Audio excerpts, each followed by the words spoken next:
Arqueólogos encontram tumba do faraó Tutemés II. Ao contrário do que tem sido dito, não é a primeira tumba real descoberta desde a de Tutancâmon, mas ainda é um dos avanços arqueológicos mais significativos dos últimos anos. Olá, muito bem-vindos ao nosso canal. Eu sou Radassa Carvalho e você está no canal Últimas Notícias.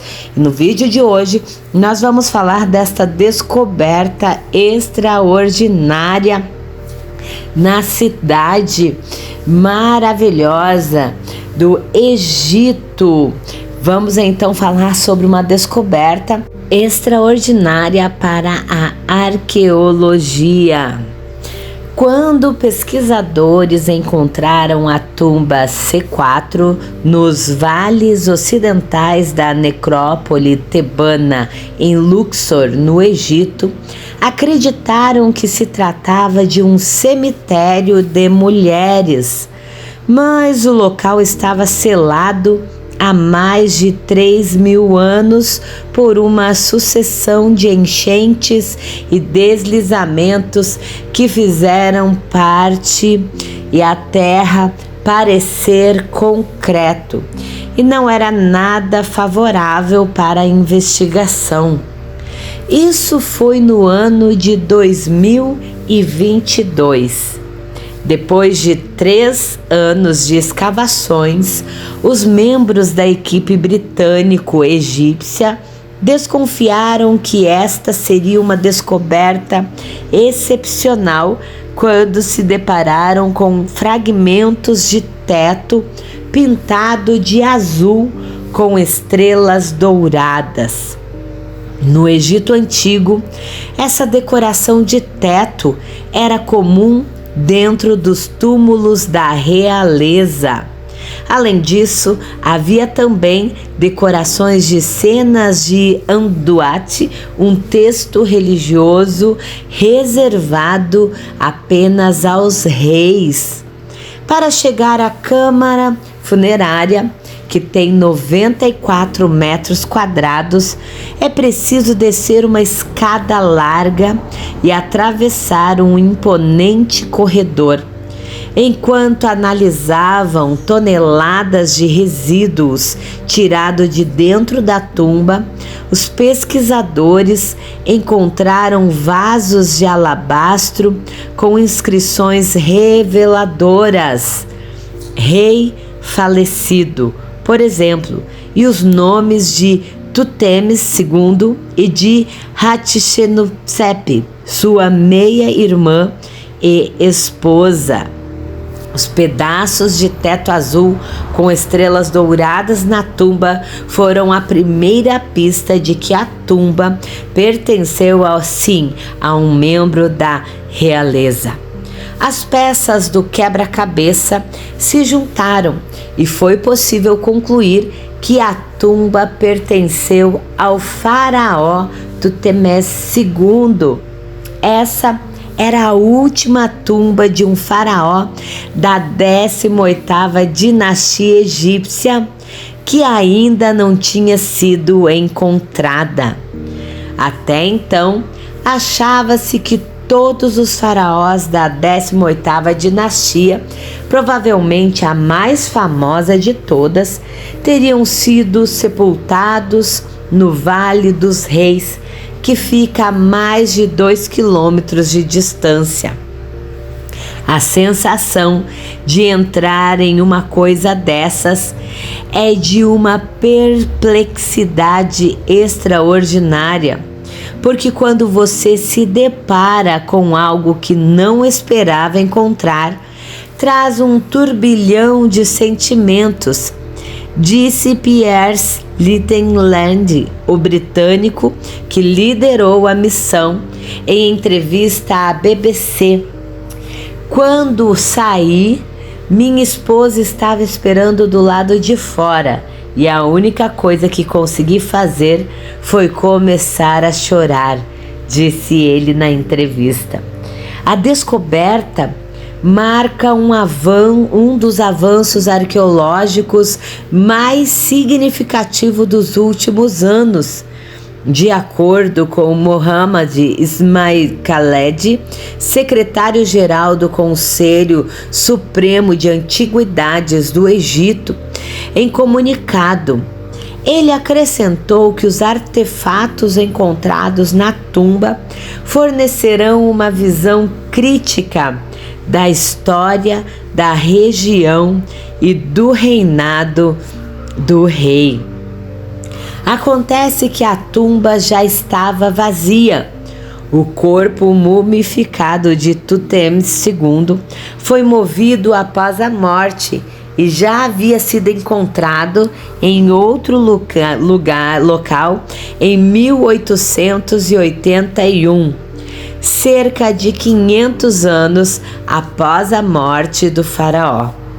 Os antigos oficiais egípcios da 21ª dinastia perceberam que sua tumba e a de outros membros da realeza havia se tornado vulnerável a danos causados por inundações e por ladrões de tumbas.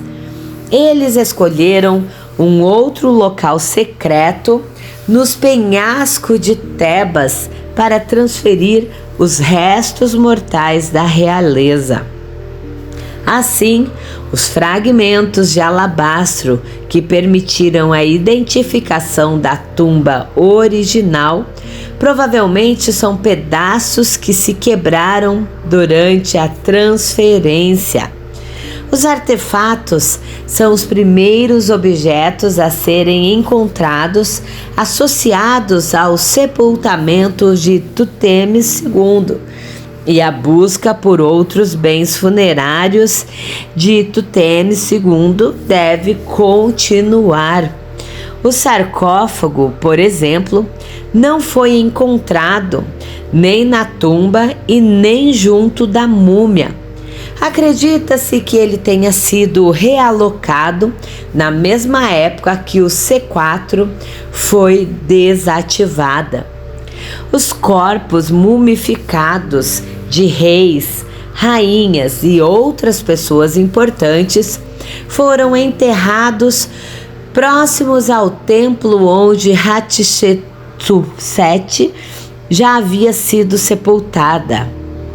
A entrada estava bem disfarçada por areia e pedras e era inacessível a pé.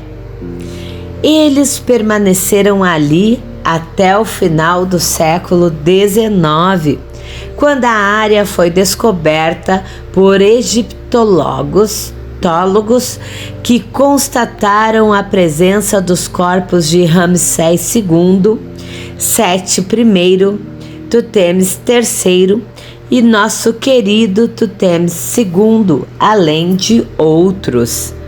As inscrições em fragmentos de vasos de alabastro permitiram confirmar que a tumba pertenceu realmente ao faraó Tutmosis II.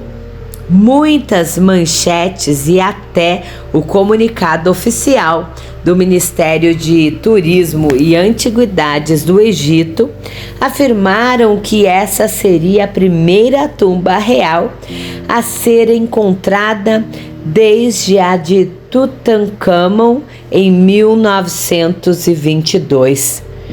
Isso não é verdade.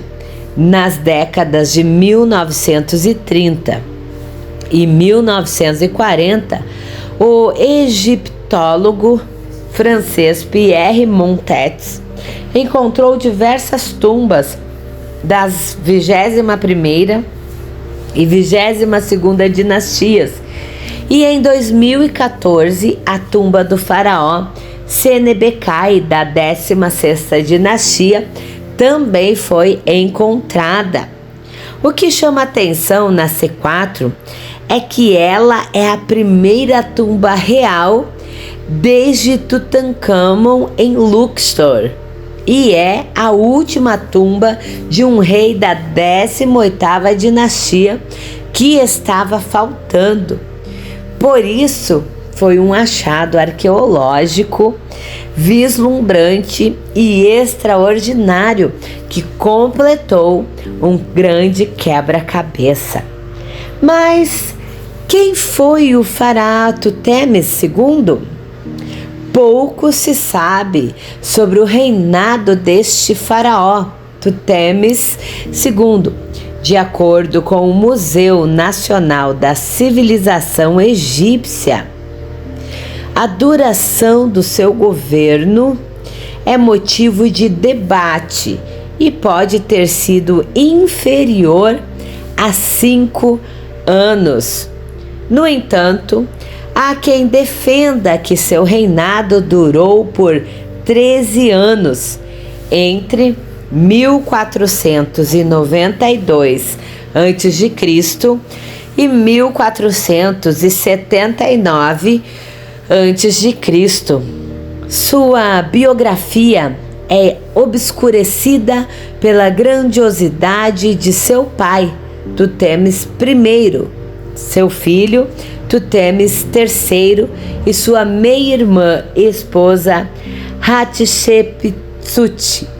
Depois de sua morte, Tutmosis III herdou o trono, mas Hatshepsut assumiu o cargo como regente, já que o menino tinha apenas 2 anos. Alguns anos depois, assumiu a posição de faraó e se tornou co-governante ao lado de Tutmosis III, uma das poucas mulheres a governar na longa história do Egito Antigo. Hatshepsut precisou dar alguns pulos para se estabelecer no patriarcado egípcio. Assumiu papéis tradicionalmente masculinos e enfatizou as qualidades de homens e mulheres para transmitir a ideia de que era mãe e pai do reino. Suas representações geralmente incluem traços físicos e vestes masculinas. O reinado de Hatshepsut foi um período de grande prosperidade e paz geral. Ela foi uma das construtoras mais prolíferas do Egito Antigo e supervisionou projetos de construção em grande escala. Hatshepsut provavelmente morreu no 22º ano do reinado de Tutmosis III. No final desse período e no início do reinado de seu sucessor, Amenhotep II, houve uma tentativa de remover Hatshepsut dos relatos oficiais da historiografia egípcia. Suas estátuas foram destruídas, seus monumentos foram destruídos e muitas de suas conquistas foram atribuídas a outros faraós. A tentativa de apagar os registros de Hatshepsut, uma das poucas mulheres a governar como faraó do Egito Antigo, está envolta em mistérios e políticas da época. Hatshepsut reinou durante a 18ª dinastia, por volta de 1479 e 1458 a.C. e é frequentemente lembrada por seu governo próspero e por ter promovido grandes projetos de construção, incluindo o famoso templo em Deir el-Bahari. Então, Hatshepsut assumiu o trono como regente para seu filho Tutmosis III, mas acabou se proclamando faraó, adotando todos os símbolos de poder masculino. Seu governo desafiava as normas patriarcais da época, e isso pode ter causado resistência entre alguns membros da elite egípcia. Após a morte de Hatshepsut, Tutmosis III tornou-se faraó. Ele pôde ter visto a necessidade de reforçar sua própria legitimidade ao apagar a memória de sua madrasta, que havia governado como faraó. Isso poderia ser uma forma de reafirmar o poder masculino e consolidar sua própria posição. Registros históricos indicam que muitos dos templos e estátuas de Hatshepsut foram vandalizados ou destruídos após a sua morte. Inscrições foram apagadas ou substituídas por aquelas que glorificavam Tutmosis III. Esse ato pode ser interpretado como uma forma deliberada de eliminar sua memória e reduzir sua influência. No Egito Antigo, a preservação da memória era crucial para a continuidade do poder e da religião. A negação do legado de Hatshepsut poderia ter sido vista como uma maneira de evitar qualquer reivindicação futura ao trono por parte dos seus descendentes ou simpatizantes. A história do Egito Antigo é marcado por diversas mudanças e nas dinastias e também conflitos internos.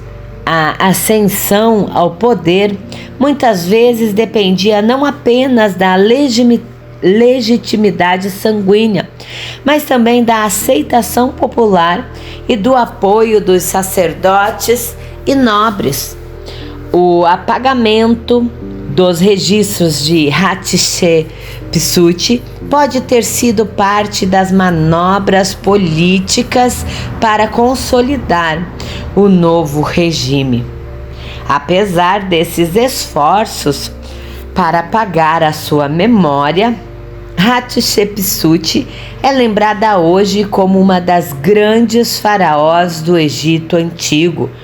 Escavações arqueológicas modernas e estudos históricos têm revelado muito sobre o seu reinado e contribuições, desafiando as tentativas antigas de silenciá-la na história.